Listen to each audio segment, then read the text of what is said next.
Tinaguri ang angas ng Cebu dahil sa matikas na tindig, pag-aangas sa loob ng ring at patinding kartadang bitbit. 10 wins, 1 loss at 7 by way of knockout. Ito ay si John Paul Gabonillas na may kakaibang galaw sa bakbakan. Madulas at napakahirap basahin ang timpla na ipinapakita sa laban. Nasa mataas na rankings ng 108 pounds division, rank number 11.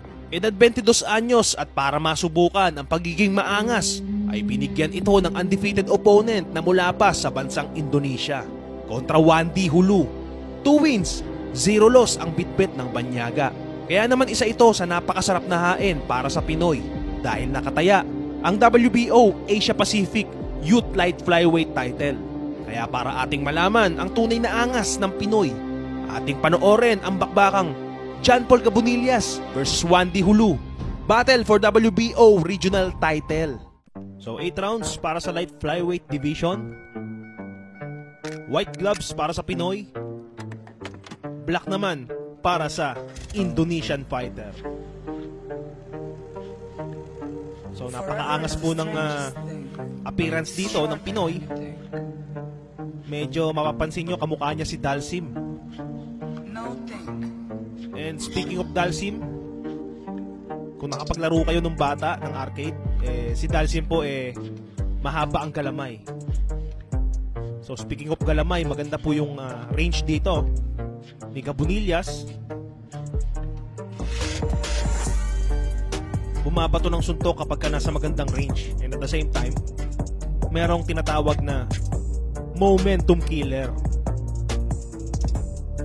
So maganda yung mga pwestuhan dito ni Gabonillas, habang okay naman din yung laro ng Indonesian fighter.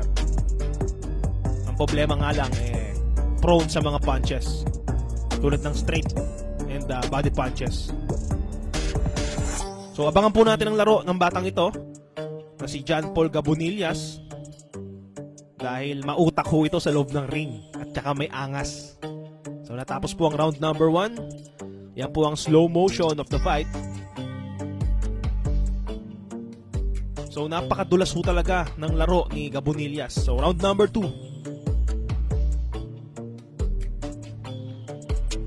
Ating silipin kung meron ba tayong maaaninag na kakaiba sa boksingerong tinatawag nilang hari o angas ng Cebu. So what a left hook by angas ng Cebu. And makikita mo yung kanyang defense dito, no? May pagka similarities kay Floyd Mayweather Jr. Ayan, no? And yung laro naman ng Indonesian fighter dito Raging Bull. Sugod ng sugod. So maganda yung ginagawa rito ni Gabonillas na he throw a lot of punches through a distance. So may angas ho talaga yung laro dito ni Gabonillas, ano? Talagang tinitrigger niya yung kanya katunggali na sumugoy. What a move by Gabonillas. At pasok na pasok po yung mga jab ni Gabonillas. One thing na nakita ko talaga rito kay Gabonillas, ano? Yung kanyang distance at saka yung momentum killer. Every time na aarangkada yung kalaban, yayakapin niya pag maganda yung kilos. Ganun ho yung mga laruan ni Floyd Mayweather Jr. Tsaka lakas baka pang inis nung kanyang mukha, oh. Pansin nyo? Nice body punch by Gabonillas. Pero Raging Bull po yung laro nung kanyang katunggali rito. At ang pangunahing bentahe rito ni Gabonillas, yung jab. Dahil each time na umaarangkada, may binabatong jab, kung hindi naman niyayakap.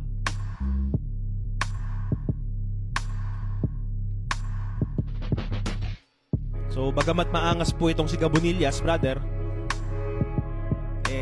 maingat ho sa laban. Uy, nice punch by Gabonillas. Angas ng Cebu. So natapos po yung round na yon. At mukhang naiinis na yung kanyang katunggali dahil inaasar-asar. Ang ganda ng laruan ho rito ni Gabonillas, brother. Very appreciative. So malikot rin ho sa, yun ang napansin ko sa Pinoy ha. Malikot kapag ka nako-corner. And pansinin natin yung mga punches na binibitawan ni Gabonillas. So may mga suntok sa bodega. For me, he's a complete boxer. Pero ating alamin kung meron bang suntok na taglay itong si matikas na suntok. Tinamaan doon si Gabonillas.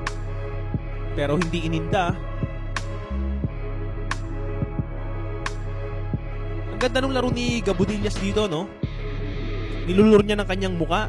And at the same time, pagka kumagat, binibira niya ng jab. Maganda yung mga distansya rito ni Gabonillas. At alamin natin kung ano ba yung tactics dito. Natapos po yung round ulit. May mga body punches and mga hook. Forever is the strangest thing. It's shorter than you think. So, mini-maintain pa rin ni Gabonillas yung kanyang range dito. Pero may mga wild punches na rito. Mga hard punch para sa Pinoy. May mga body punches and uppercut dito. Ang titindi. So, sinisilip-silip ni Gabonillas yung opening. Inaasar-asar niya. Papatuhan ng suntok. Ganun ho ang laro ng Pinoy na ito. And marami siyang mga anggulo eh. Oh. Tinamaan ng solid ron. Ang katunggaling Indonesian. So, napakatindi ho magtangkal na ito ni Gabonillas, brother. May angas eh.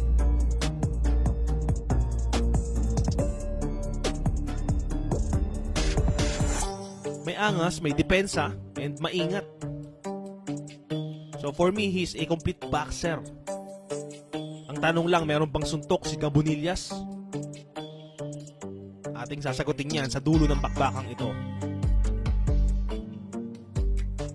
So may gulang rin dito si Gabonillas natapos ang round. Round number 4.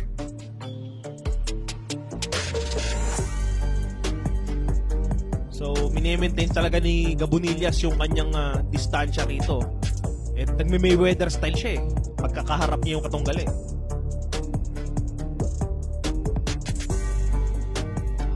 Nice job by Gabonillas habang one-sided po yung fight. Nakatikim ron yung Indonesian fighter ng lakas. So, unti-unti na pong nagkakaroon ng bigat yung mga suntok ni Gabonillas dito. At inaasar-asar. Ayan o. Maganda talaga yung laro dito ng Angas ng Cebu. Kakaiba, brother. Madulas at the same time. Hindi agad binibigay yung lakas sa unang round eh. Inuunti-unti niyang kargahan. Ganun ho ang laro dito ni Angas ng Cebu. So, lumako naman tayo sa round number 5. Ito yung slow-mo. Slow-mo ba to? Ah, hindi. Ang ganda nung mga jab dito. Tinamaan ba ron? Mukhang nag-miss out. Ang ganda nung laro dito ni Gabonillas, brother. Angas ng Cebu. Dahil habang tumatagal, lalong kinakargahan ng bigat yung suntok. May maganda pang body movement dito, head movement si Gabonillas. And at the same time, may magandang depensa. Ayun o, lupit. Ang galing. Talagang showcase na showcase yung kanyang solid. Solid punches by Gabonillas. Dito na nga ba niya tatapusin? At nakawala ho ron. So, nilalaro-laro niya lang. Talagang inaangasan ng matindi. So, pinapalabas niya yung laro ng kanyang katunggali, no? Para mainis. So, yan na. Kinakargahan na ng mabigat yung kamao. Tinamaan doon ng solid yung Indonesian fighter. Habang naiinis, nalalamog. Napakagandang bakbakan nito para sa Pinoy. Sobrang solid. And mukhang ubos na at pudpud na yung lakas ng Indonesian fighter. At hindi na iniinda ng Pinoy. Tinamaan ng body punches ng aray. At ayun! Pinaliguan ng kamao. What a move! Napakabigat na bakbakan at suntok mula sa Pinoy. Angas ng Cebu. Ang ating katanungan, tingin nyo ba? May pagkakataon nga kaya itong maging world champion? I-comment mo sa baba. salamat sa mga nag-like at nag-share ng video na ito. Yan ang ating katanungan sa dulo, brother. May pag-asa nga bang maging world champion base sa kanyang nilaro sa bakbakan? So maraming salamat mga ka-brother sa lahat ng umabot sa video na ito.